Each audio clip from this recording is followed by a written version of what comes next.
یہ لوگ چند ہفتے پہلے تک بشار الاسد کی افواج کا حصہ تھے. اب وہ بڑی تعداد میں ان باغیوں کے زیر انتظام مساحلتی مراکز میں جمع ہو رہے ہیں جن کے خلاف وہ لڑ رہے تھے. یہ شام میں جاری تبدیلی کی ایک تصویر ہے. محمد رمضان دمشق کے مضافات میں تعینات تھے جب یہ علاقہ باغیوں کے قبضے میں چلا گیا. وہ اپنی رائفل حوالے کرنے آئے ہیں. اس کے بدلے میں انہیں ایک سول شناختی کارڈ اور عام معافی کی یقین دہانی ملے گی. محمد رمضان بتاتے ہیں کہ بشار الاسد کی فوج اتنی جلدی کیوں بکھر گئی. ہمیں کوئی حکم دینے والا ہی نہیں تھا. ہمارے بہت سے کمانڈر ہم سے پہلے فرار ہو گئے. تو میں نے سوچا ایسے شخص کے لیے کیوں لڑوں اور مروں جو اتنی تنخواہ بھی نہیں دیتا کہ میں اپنے خاندان کا پیٹ پال سکوں. کچھ فوجیوں نے ہمیں بتایا کہ ان کا روزانہ کا راشن 1 انڈا اور 1 آلو تھا اور انہیں مہینے میں $30 سے بھی کم تنخواہ ملتی تھی. جن لوگوں سے ہم نے بات کی انہوں نے اس بات سے انکار کیا کہ وہ حکومت کے جرائم میں ملوث رہے ہیں.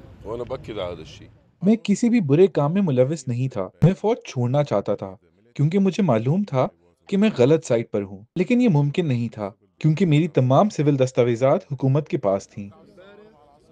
ہم ان دعووں کی آزادانہ تصدیق نہیں کر سکتے.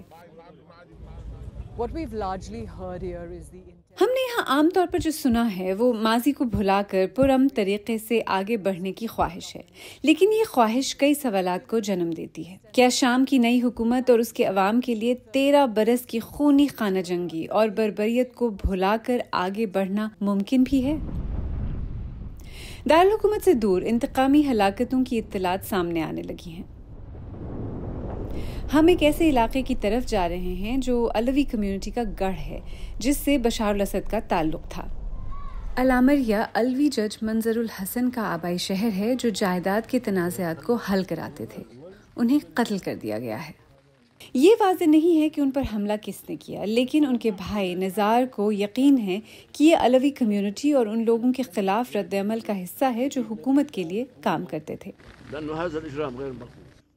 یہ ایک معصوم شخص کے خلاف جرم ہے. یہ ناقابل قبول ہے.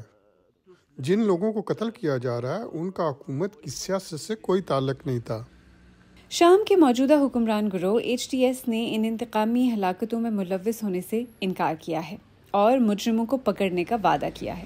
لیکن یہ ہلاکتیں اسد حکومت کے خاتمے پر اٹھنے والی خوشی کی لہر کو اب پریشانی میں بدل رہی ہیں.